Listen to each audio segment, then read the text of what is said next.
Livre de Ruth, texte de la Bible catholique Crampon, enregistrement par mission-web.com. Chapitre 1. Au temps où les juges gouvernaient, il y eut une famine dans le pays. Un homme de Bethléem de Juda s'en alla, avec sa femme et ses 2 fils, séjourner dans les champs de Moab. Le nom de cet homme était Élimélec, le nom de sa femme était Noémie, et les noms de ses 2 fils étaient Mahalon et Kélion. Ils étaient Éphratéens, de Bethléem de Juda. Ils allèrent aux champs de Moab et s'y établirent. Élimélec, mari de Noémie, mourut, et elle resta seule avec ses 2 fils. Ils prirent des femmes moabites, dont l'une se nommait Orpha et l'autre se nommait Ruth, et ils demeurèrent là environ 10 ans. Mahalon et Kélion moururent aussi tous 2, et la femme resta privée de ses 2 fils et de son mari. Alors, s'étant levée, elle et ses belles-filles, elle quitta les champs de Moab, car elle avait appris dans la campagne de Moab que le Seigneur avait visité son peuple et lui avait donné du pain. Elle sortit donc du lieu où elle s'était établie avec ses 2 belles-filles, et elles se mirent en route pour retourner au pays de Juda. Noémie dit à ses 2 belles-filles, « Allez, retournez chacune dans la maison de votre mère. Que le Seigneur use de bonté envers vous, comme vous l'avez fait envers ceux qui sont morts et envers moi. Que le Seigneur vous fasse trouver à chacune du repos dans la maison d'un époux. » Et elle les baisa. Elles élevèrent la voix et pleurèrent, et elles lui dirent, « Non, nous retournons avec toi vers ton peuple. » Noémie dit, « Retournez, mes filles, pourquoi viendriez-vous avec moi? Ai-je encore dans mon sein des fils qui puissent devenir vos maris? Retournez, mes filles, allez, je suis trop âgée pour me remarier. Et quand je dirai j'ai de l'espérance, quand je serai cette nuit même à un mari et que j'enfanterai des fils, attendriez-vous pour cela jusqu'à ce qu'ils fussent grands? Vous abstiendriez-vous pour cela de vous remarier? Non, mes filles, il m'est très amer à cause de vous que la main du Seigneur se soit appesantie sur moi. » Et élevant la voix, elles pleurèrent encore. Puis Orpha baisa sa belle-mère, mais Ruth s'attacha à elle. Noémie dit à Ruth, « Voici que ta belle-sœur s'en est retournée vers son peuple et vers son Dieu. Retourne avec ta belle-sœur. » Ruth répondit, « Ne me presse pas de te laisser en m'en retournant loin de toi. Où tu iras, j'irai. Où tu demeureras, je demeurerai. Ton peuple sera mon peuple, et ton Dieu sera mon Dieu. Où tu mourras, je mourrai, et j'y serai enseveli.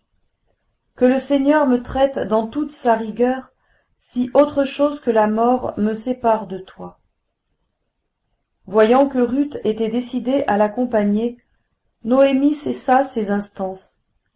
Elles s'en allèrent toutes 2 jusqu'à ce qu'elles arrivassent à Bethléem. Lorsqu'elles entrèrent dans Bethléem, toute la ville fut émue à cause d'elles, et les femmes disaient, « Est-ce Noémie ?» Elle leur dit, « Ne m'appelez pas Noémie, appelez-moi Mara, car le Tout-Puissant m'a remplie d'amertume. Je m'en suis allée les mains pleines, et le Seigneur me ramène les mains vides. Pourquoi m'appelleriez-vous Noémie, après que le Seigneur a témoigné contre moi, et que le Tout-Puissant m'a affligée? » C'est ainsi que Noémie revint, et avec elle sa belle-fille Ruth la Moabite, qui était arrivée des champs de Moab. Elles arrivèrent à Bethléem au commencement de la moisson des orges. Chapitre 2. Noémie avait un parent du côté de son mari. C'était un homme puissant et riche, de la famille d'Élimélec, et son nom était Boz. Ruth la Moabite dit à Noémie, « Je voudrais bien aller aux champs, glaner des épis, derrière celui aux yeux duquel j'aurais trouvé grâce. Elle lui répondit, Va, ma fille. Ruth s'en alla et vint glaner dans un champ derrière les moissonneurs. Et il se rencontra qu'elle arriva dans la pièce de terre qui appartenait à Boz, qui était de la famille d'Élimélec. Et voilà que Boz vint de Bethléem, et il dit aux moissonneurs, Le Seigneur soit avec vous. Ils lui répondirent, Le Seigneur te bénisse. Et Boz dit à son serviteur, établi sur les moissonneurs, À qui est cette jeune fille? Le serviteur établi sur les moissonneurs répondit, C'est une jeune Moabite qui est revenue avec Noémie des champs de Moab. Elle nous a dit, Laissez-moi glaner et ramasser des épis entre les gerbes, derrière les moissonneurs. Et depuis ce matin qu'elle est arrivée, jusqu'à présent, elle a été debout, et ce repos qu'elle prend dans la maison est court. Boz dit à Ruth, Écoute, ma fille, ne va pas glaner dans un autre champ, ne t'éloigne pas d'ici, et reste ainsi avec mes servantes. Regarde le champ que l'on moissonnera, et va derrière elle. N'ai-je pas défendu aux serviteurs de te toucher? Et quand tu auras soif, tu iras aux cruches, et tu boiras de ce que les serviteurs auront puisé. Alors, tombant sur sa face, elle se prosterna contre terre et lui dit, Comment ai-je trouvé grâce à tes yeux, pour que tu t'intéresses à moi qui suis une étrangère? Boz lui répondit, On m'a rapporté tout ce que tu as fait pour ta belle-mère, après la mort de ton mari, et comment tu as quitté ton père et ta mère, et le pays de ta naissance, et tu es venu vers un peuple que tu ne connaissais pas auparavant. Que le Seigneur te rende ce que tu as fait, et que la récompense soit pleine de la part du Seigneur, le Dieu d'Israël, sous les ailes duquel tu es venu te réfugier. Et elle dit, Oh, que je trouve grâce à tes yeux, mon Seigneur, car tu m'as consolée, et tu as parlé au cœur de ta servante, bien que je ne sois même pas comme l'une de tes servantes. Au moment du repas, Boz dit à Ruth, Approche, mange du pain, et trempe ton morceau dans le vinaigre. Elle s'assit à côté des moissonneurs. Boz lui donna du grain rôti, elle mangea et se rassasia, et elle garda le reste. Ensuite, elle se leva pour glaner. Et Boz donna cet ordre à ses serviteurs. Qu'elle glane aussi entre les gerbes, et ne lui faites pas de honte. Et même, vous tirerez pour elle quelques épis des javelles que vous laisserez par terre, afin qu'elle les ramasse, et vous ne lui ferez point de reproche. Elle glana dans le champ jusqu'au soir, et elle battit ce qu'elle avait glané. Il y eut environ 1 épha d'orge. Elle l'emporta et revint à la ville, et sa belle-mère vit ce qu'elle avait glané. Elle tira aussi ce qu'elle avait gardé de reste après son repas et le lui donna. Sa belle-mère lui dit, Où as-tu glané aujourd'hui, et où as-tu travaillé? Béni soit celui qui s'est intéressé à toi. Et Ruth fit connaître à sa belle-mère chez qui elle avait travaillé, en disant, L'homme chez qui j'ai travaillé aujourd'hui s'appelle Boz. Noémie dit à sa belle-fille, Qu'il soit béni du Seigneur, de ce qu'il n'a pas cessé d'être miséricordieux envers les vivants, aussi bien qu'envers ceux qui sont morts. Noémie lui dit encore, Cet homme est pour nous un proche parent, et l'un de ceux qui ont sur nous droit de rachat. Ruth, la Moabite, dit, Il m'a dit encore, Reste avec mes serviteurs jusqu'à ce qu'ils aient achevé toute ma moisson. Et Noémie dit à Ruth, sa belle-fille, Il est bon, ma fille, que tu sortes avec ces servantes, afin qu'on ne te maltraite pas dans un autre champ. Elle resta donc avec les servantes de Boz pour glaner, jusqu'à la fin de la moisson des orges et de la moisson du froment, et elle demeurait avec sa belle-mère. Chapitre 3. Noémie, sa belle-mère, lui dit, Ma fille, je veux te chercher un lieu de repos où tu sois heureuse. Et maintenant, Boz, avec les servantes duquel tu as été, n'est-il pas notre parent? Voici qu'il doit vanner cette nuit l'orge qui est dans l'air.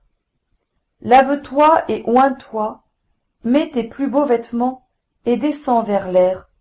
Ne te laisse pas apercevoir de lui jusqu'à ce qu'il ait achevé de manger et de boire.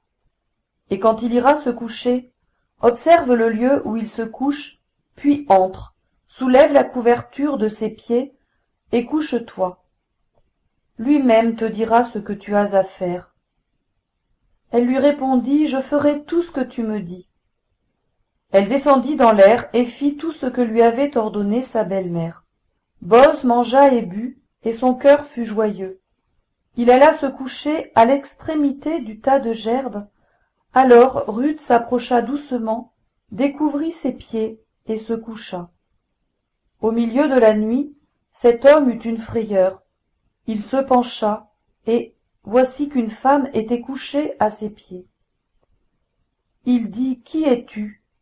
Elle répondit, Je suis Ruth, ta servante. Étends sur ta servante le pan de ton manteau, car tu as droit de rachat. Il dit, Béni sois-tu du Seigneur, ma fille. Ton dernier amour surpasse le premier, car tu n'as pas recherché des jeunes gens, pauvres ou riches. Maintenant, ma fille, ne crains point, tout ce que tu diras, je le ferai pour toi, car tout le peuple de Bethléem sait que tu es une femme vertueuse. Maintenant, c'est en vérité que j'ai un droit de rachat, mais il y en a un autre plus proche que moi. Passe ici la nuit, et demain, s'il veut te racheter, c'est bien, qu'il te rachète. Mais s'il ne veut pas te racheter, je te rachèterai, moi. Le Seigneur est vivant. Reste couché jusqu'au matin. Elle resta donc couchée à ses pieds jusqu'au matin, et elle se leva avant qu'un homme pût en reconnaître un autre. Boz dit, Qu'on ne sache pas que cette femme est entrée dans l'air. Et il ajouta, Donne le manteau qui est sur toi et tiens-le. Elle le tint, et il mesura 6 mesures d'orge qu'il chargea sur elle, puis il rentra dans la ville. Ruth étant revenue auprès de sa belle-mère, Noémie lui dit, Qu'as-tu fait, ma fille? Ruth lui raconta tout ce que cet homme avait fait pour elle. Il m'a donné, ajouta-t-elle, ces 6 mesures d'orge en me disant, Tu ne retourneras pas les mains vides chez ta belle-mère. Et Noémie dit, Reste ici, ma fille, jusqu'à ce que tu saches comment finira l'affaire, car cet homme ne se donnera point de repos qu'il n'ait terminé cette affaire aujourd'hui. Chapitre 4. Boz monta à la porte de la ville et s'y assit. Or voici que celui qui avait droit de rachat et dont Boz avait parlé vint à passer. Il lui dit, Arrête-toi, assieds-toi ici, toi un tel. Cet homme s'arrêta et s'assit. Alors Boz prit 10 hommes parmi les anciens de la ville, et il dit, Asseyez-vous ici. Et ils s'assirent. Il dit à celui qui avait le droit de rachat, La portion de champ qui appartenait à notre frère Élimélec a été vendue par Noémie qui est revenue des champs de Moab. Et j'ai dit, je veux t'en informer et te dire, achète-la en présence de ceux qui siègent ici, et en présence des anciens de mon peuple. Si tu veux racheter, rachète. Si tu ne veux pas, déclare-le-moi, afin que je le sache. Car il n'y a personne avant toi qui ait le droit de rachat, moi je viens après toi. Il répondit, je rachèterai.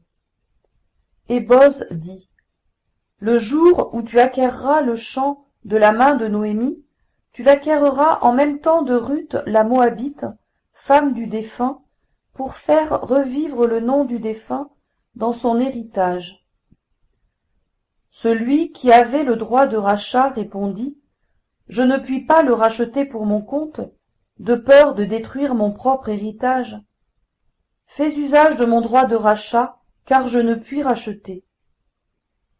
C'était autrefois la coutume en Israël, en cas de rachat et d'échange, pour valider toute affaire, que l'homme ôta son soulier et le donna à l'autre, cela servait de témoignage en Israël. Celui qui avait le droit de rachat dit à Boz, acquiert pour ton compte, et il ôta son soulier.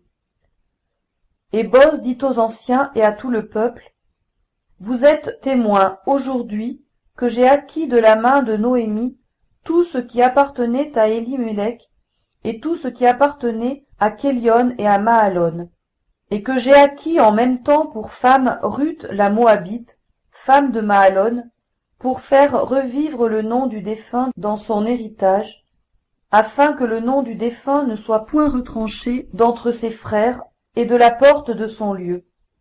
Vous en êtes témoins en ce jour. Tout le peuple qui était à la porte et les anciens dirent, nous en sommes témoins.